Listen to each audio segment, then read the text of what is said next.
kinda. There was a game last night. There was. We'll get to the game itself, I think, was totally secondary to everything else. Okay.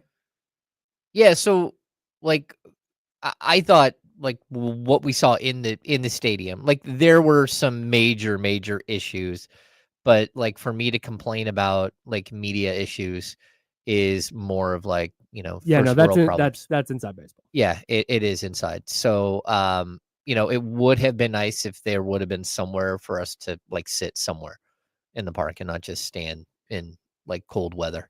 But outside of that, I thought like the first of all, the park looked amazing. It did. Every time I took a picture, the picture looked way more beautiful than Yeah. what I was actually seeing. Mhm. And then I thought the David Garibaldi painting of Ricky Henderson was absolutely incredible to open the Yeah, it festivities. was cool.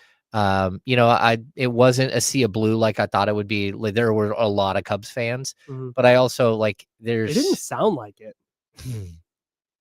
I don't know. I mean, maybe It's not on TV. Well, I would also say this: if you're watching on TV, I think Sutter Health Park is going to have a much different sound than most baseball parks because it's not a double-decker park that traps sound in. Mhm. So the sound just dissipates. It's not going to be really loud one way or another, I don't think.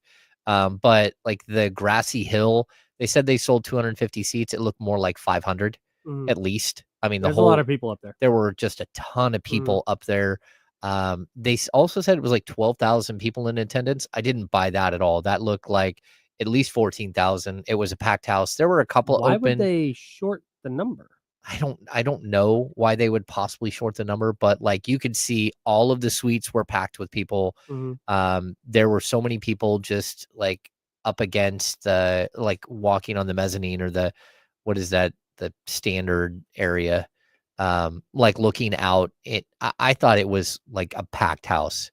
Again, there was a couple of sections where there might be a row or two of seats, but those look like group ticket sales, and maybe somebody didn't show up for those. But overall, it looked like fully packed. I thought they put on a really good show. The baseball was bad.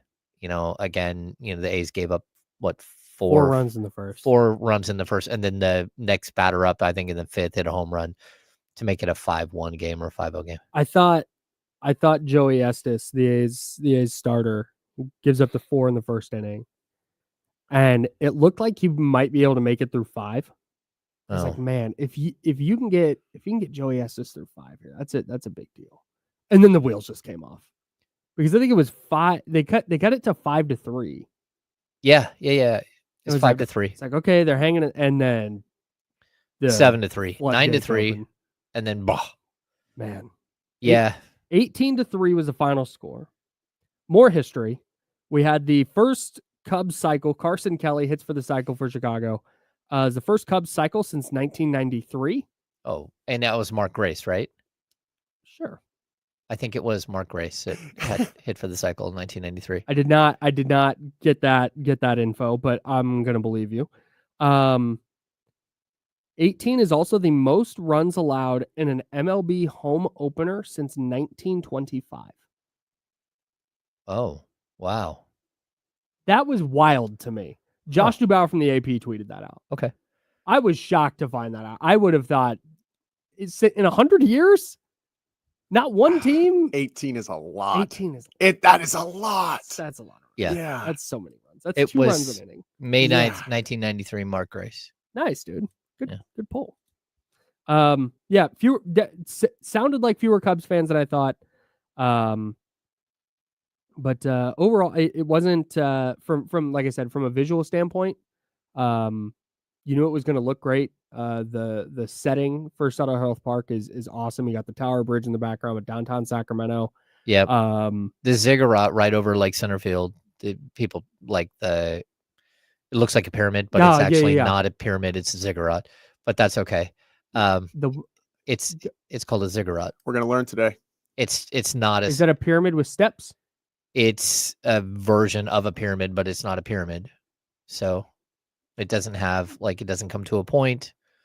I know this because my dad helped build the ziggurat. Got it. Okay. It was the money store when it first opened. Okay. But Can no, you spell ziggurat?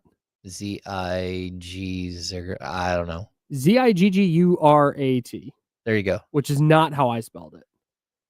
When I searched it. Yeah. What is a ziggurat? Huh. Okay, I see. And then the other building that's out in like left center is, I think it's the department, clubhouse. the Department of Education. Oh, beyond. I see. Yeah, Okay, yeah. got it, It's got it. absolutely gorgeous though, Mhm. especially as like, the sun's going down. It has reflections of the city and stuff on it. That's sick. Yeah, so I thought that like the whole entire thing, they late in the game they shine green onto the Tower Bridge, so the Tower Bridge turned green on one side. Oh, cool. So yeah, I thought like overall the experience, and like look, I think what everyone was hoping was that the Kings would win and you'd see the beam go right up in the middle of center field. It would have been up in the air right there, but that didn't happen, of course. Yeah. Yeah. Maybe tomorrow. Fingers crossed. Yeah. They're in Washington. Well, maybe no, that's true. But then it's a day game, so it won't have the same effect. Oh, yeah, no. Yeah, Wednesday day game. Oh, well, what are Yeah. you gonna do? No, overall, I thought outside of the drone stoppage, and Lazy. then some just classic wheezy or lazy. Lazy. That was the A's, right? Yes, It was their it own was drone. their own drone. Oh. Yeah. And there were some technical hiccups, I guess, on the radio side.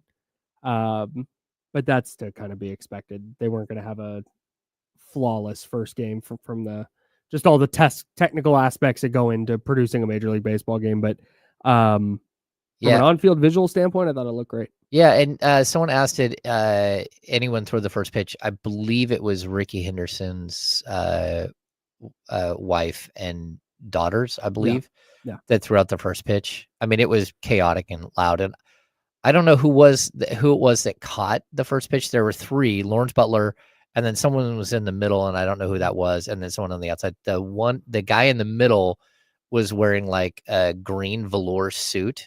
Sick. Like a jumpsuit, and the pitch came in high and he jumped up and caught it, but then fell backwards and like oh no, got his suit dirty. It was like a moment.